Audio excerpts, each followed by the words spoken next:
In a future when space travel is the norm, a spaceship is traveling through a new galaxy. The whole crew is asleep, thanks to suspended animation except for Riddick, who tries to guess things about the other passengers' lives through their smells. Suddenly debris from a meteor storm hits the ship and pierces the hull.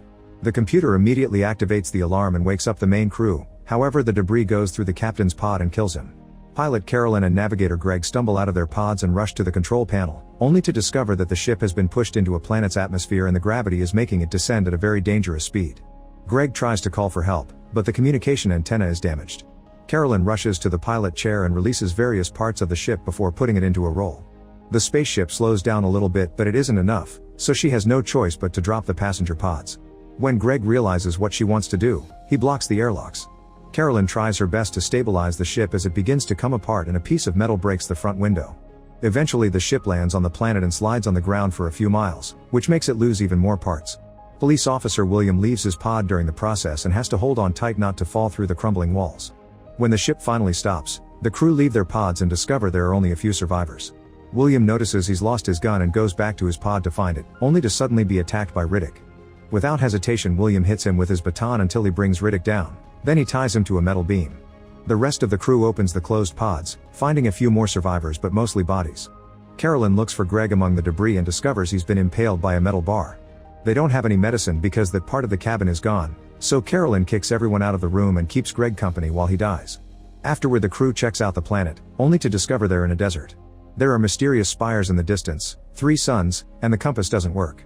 The crew thanks Carolyn for saving her and calls her captain, making her feel guilty for having wanted to get rid of them. Then Carolyn sees Riddick and William explains he's a dangerous criminal who escaped from a maximum prison, revealing he isn't truly human. Next the group checks the cargo and finds some alcohol, but no water. While everyone is distracted, Riddick notices the metal beam is broken at the top and twists his shoulders until he's high enough to pass his handcuffed hands through the crack to free himself. When the crew discovers Riddick is gone, they grab a bunch of weapons and get ready to go looking for him and water. The group splits, leaving a few survivors back to protect the ship while the rest searches the area. They see a few trees, but when they get closer they're disappointed to discover they're actually huge bone structures. The team looks around, not noticing Riddick hiding among the bones. As she takes a rest, Carolyn admits to William that she almost got rid of all the passengers. While she's distracted, Riddick secretly cuts a strand of her hair with a knife. After Abu's 3 sons find a toy robot buried in the sand, the group reaches an abandoned human settlement full of pots and jugs, which means there used to be water here. Carolyn finds a model of this planet's solar system and learns that because of the positions of the 3 suns, this place never gets nighttime. She's also excited to find an aircraft, but it has no power left and its wings are broken. Back in the shipwreck, Paris tells Shaza and Jack that he's heard a strange noise. Jack looks through a hole in the wall and sees a man walking around the ship, so they assume it's Riddick. The trio gets ready to attack, but when the man gets closer they realize it's just another survivor. Suddenly the man is shot from behind by Shaza's boyfriend Zeke, who also thought this was Riddick. Meanwhile the actual Riddick is chilling with a drink nearby. Afterward Zeke finishes digging a grave and begins bringing all the crew bodies. He notices a hole in the wall of the grave and takes a closer look, only to be dragged inside and attacked by a mysterious force. Zeke tries shooting to defend himself and Shaza comes over when she hears the gunshots, but it's too late, only Zeke's blood is left. When Shaza looks up she sees Riddick and assumes he did it. Riddick immediately runs off, but William has also heard the gunshots and arrives to stop him. As the men fight, William takes off Riddick's goggles and the sunlight hurts his eyes, which makes it easier for William and Shaza to recapture him. Moments later Riddick is chained inside the shipwreck again. Carolyn asks about the location of Zeke's body, but Riddick just says it's not him the crew has to be scared of. He startles Carolyn when he suddenly stands up, showing his unusual eyes that let him see in the dark but hurt during the daytime. Then he says he's killed people in the past but he didn't kill Zeke, so they need to check the hole again. William thinks Riddick is lying, but Carolyn decides to go inside the hole with a rope attached to her body just in case. After lots of crawling, she makes it to a small cavern and finds lots of holes in the ceiling that turn out to be the spires. She also hears noises as something moves in the dark and turns around to find Zeke's foot. At that moment her flashlight is knocked off by creatures known as bioraptors, who want to eat her too. A terrified Carolyn begins climbing up the spire, but the rope doesn't let her go too far and she starts to slide back into the cavern. Carolyn yells for help and the crew follows the noise to the right spire, breaking it to rescue her. For a second she appears to be safe, but then the creatures begin to pull the rope and she's dragged into the hole again, so William and Abu rush to cut the rope to save her again. Afterward William goes to see Riddick and explains the situation before shooting the chains off and giving him back his goggles. Riddick immediately takes William's gun just to scare him off and agrees to help. Next the crew gathers all their belongings and a power cell from the wrecked ship before returning to the settlement. While the crew activates a moisture machine that provides them with some water, Carolyn works on adapting the ship's old electrical connections so they'll take the modern power cell.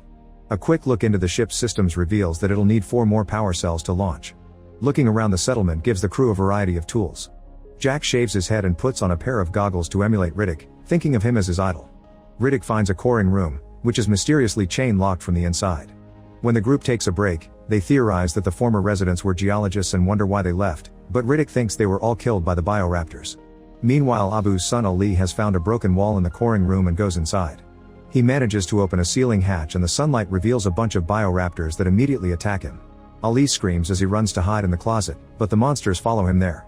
The crew hears his screaming and shoots the door open to enter the coring room too. At first it appears to be empty, but when Abu opens the other door all the bioraptors fly out and escape through the shaft in the ground. When Abu looks in the closet, he's devastated to find his son dead. While the family buries Ali, the crew looks inside the shaft with a flare and finds lots of skeletons. Riddick explains the geologists hid there because the thick door would stop the bioraptors, but that they came through the cellar. While Shaza apologizes to Riddick for thinking he killed Zeke, William realizes all the creatures on this planet are hurt by sunlight. Carolyn finds a coring sample dated 22 years ago in the same month as now. She returns to the planetary model and changes the date to check the position of the planets in the present. It turns out that there will be an eclipse soon which will leave the planet in complete darkness for weeks, which means the creatures will be free to come out. A worried Carolyn announces they must finish repairing the wing and brings the other power cells quickly before darkness comes. In private, William warns her that last time Riddick escaped by flying a ship and killing the pilot, so they mustn't bring the power cells until the last minute. Then William hurries to leave the ship so he can throw up outside. Riddick notices he's shaking and guesses he's going through withdrawal. Minutes later Riddick also talks to Carolyn in private. He reveals that William isn't a cop, he's actually a mercenary who hasn't killed Riddick yet because he wants to collect the bounty. Riddick also tells her that William is an addict. A furious Carolyn goes to confront William, walking on him as he's injecting his eye. After William admits he's not a cop, Carolyn discovers his stash of medicine, which could have saved Greg but William kept it secret to consume recreationally. She begins yelling at him but William interrupts her by showing her the scars he got from his fight with Riddick, saying he can take care of himself. When the crew goes outside, they discover the planets are already moving close so the darkness will arrive soon. Shaza finishes fixing a Sandcat vehicle and the crew jumps on it to go back to the shipwreck. As the sky starts to turn black, the crew works as fast as possible to load all the power cells on the vehicle. Unfortunately they aren't quick enough and when the darkness finally takes over, they can't leave because their car is solar powered. At that moment they hear screeching and see all the bioraptors flying out of the spires. Everyone runs to take shelter, but Shaza and Riddick fall behind and have to drop to the ground to avoid getting hit by the bioraptors when they fly down. Once they're gone Shaza tries to join the crew but the bioraptors immediately come back and surround her, tearing her body in two and flying off with the upper half. Riddick lays low and makes sure the creatures are actually gone before standing up. The spires then start breaking and Riddick takes off his goggles so his night vision can watch bigger bioraptors coming out. Afterward the crew wanders around the wrecked ship while hearing the monsters continuously screeching. They theorize that bioraptors use sound to see in the dark, like bats. They can also hear something moving in the walls and Paris wants to go out, so the others have to stop him. Abu manages to open a container and the crew hides inside before he locks it. Suddenly a bioraptor pierces a wall with its claw but Abu moves away just in time. Then Riddick finds a blowtorch and burns a hole in the back wall so the group can get into the cargo hold. While the others move things to block the hole, Riddick looks around the room and sees a small bioraptor hiding in a corner. At that moment Abu's second son Hassan also sees it, so Riddick tells him to stay still to avoid being detected. However, when the creature moves too close, Hassan panics and starts running away, only to be immediately killed by another bioraptor. More monsters come out so Riddick runs to reunite with the crew, who have their flashlights out and accidentally blind him. The bioraptor chasing him is also blinded by the light and runs off when William opens fire. A gunshot still manages to kill it and the body falls in front of the group, who notices that light burns the bioraptor's skin. Afterward the crew discusses what to do. Caroline wants to walk back to the settlement while carrying the cells and use their flashlights as protection. William thinks it's too dangerous and they should wait for the eclipse to be over, but Abu reminds him it could take forever and Caroline points out hiding didn't work for the geologists. When the argument escalates and William tries to get violent, Riddick immediately stops him. After grabbing the blowtorch and all the flashlights they can find, the group comes out with Riddick at the front since he can guide them with his night vision. A bioraptor suddenly comes out of the ship but thankfully it doesn't see them and flies off. Then the crew reaches the main cabin and puts together a sled with some pieces of metal to load it with the power cells and glow tubes. Riddick tells everyone to check their bodies for cuts because the bioraptors may smell the blood. Once everything is ready, the group finally takes off. They run in the darkness with Riddick at the front, finding the way while the others push the sled. The bioraptors are always around them but don't come too close because of the lights. When the blowtorch stops working, Paris tries grabbing a flashlight and accidentally drops it. Jack leaves the light circle to retrieve it and a monster tries to attack him, so Abu jumps on top of him to protect him with his lights.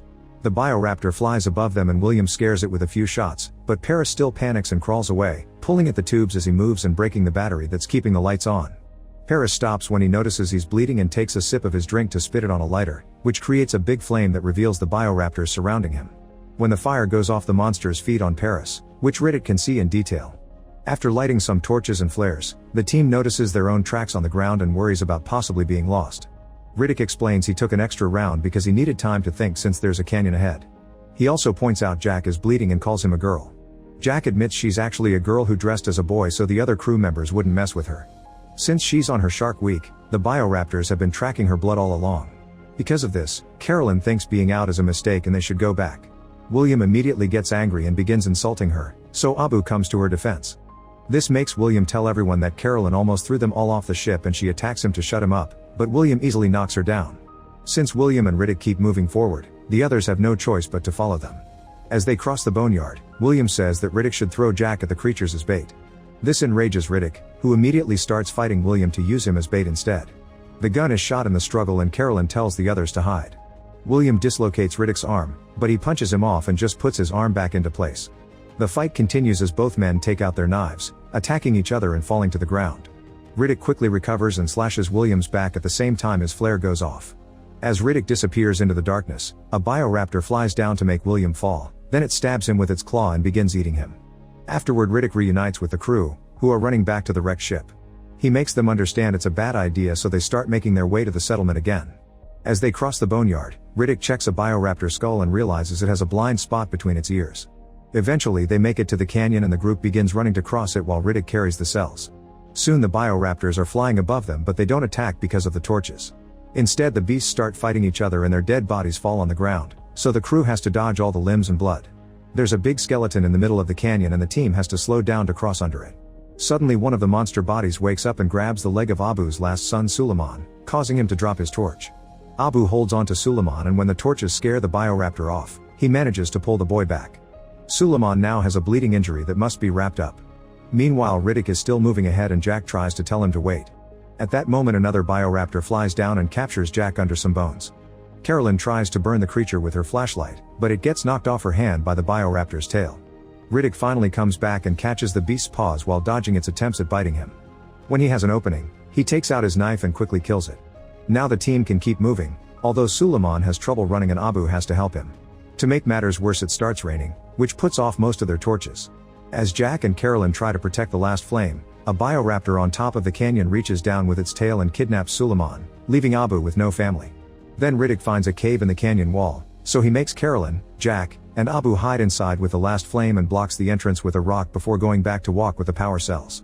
While Riddick reaches the settlement and activates the spaceship, the cave trio worries because they can hear the creatures and their flame is going out. Thankfully the cave is full of glowing slugs, so they put them inside their bottles to make new torches. Thinking Riddick will leave them behind, Carolyn leaves the cave and finds Riddick in the ship right before he can take off.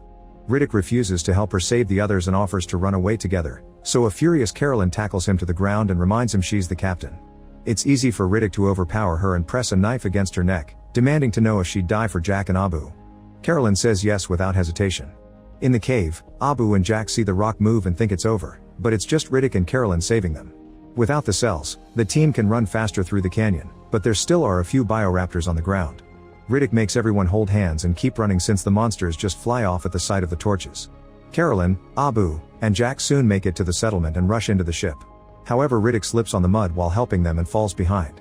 A bioraptor follows him to the settlement, so Riddick meets him face to face. By following its movements, Riddick can stay in its blind spot and not be seen. Unfortunately, a second bioraptor appears behind him, leaving him trapped. Abu thinks they should leave already, but Carolyn hesitates.